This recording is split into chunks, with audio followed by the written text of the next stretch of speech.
Hi అండి, డ్రెస్సులు cut చేయగా సైడ్స్ మిగులుతుంది కదా క్లాత్. దీంతో హ్యాండ్స్ కట్ చేయాలంటే సరిపోదు. ఎలా కట్ చేయాలనుకుంటారు కదా. ఇప్పుడు నేను 6 ఇంచెస్ హ్యాండ్ లెంత్ తీసుకోవాలి.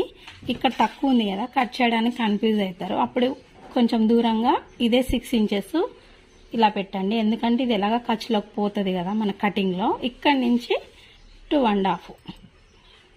ఇక్కడ నుంచి నార్మల్గా మనం షేప్ తీసేసుకుంటే క్లాత్ సరిపోదు అనుకుంటారు, ఇందులో వచ్చేస్తుంది. కానీ కొత్తగా కుట్టే వాళ్ళకి ఏంటంటే ఎలా తీయాలి, హ్యాండ్ క్లాత్ లేదు కదా అనుకుంటారు. ఇలా తీసుకుంటే కరెక్ట్ వచ్చేస్తుందండి. మనకి 8 రావాలి. ఇక్కడ 2 ఇంచెస్ వచ్చేసి మనకి ఖర్చు. 2 కన్నా కొంచెం ఎక్కువ పెట్టమన్నారు. చూసారా, మనకి హ్యాండ్ అనేది ఇలా తీసుకుంటూ వచ్చేస్తుంది అనమాట. క్లాత్ లేకపోయినా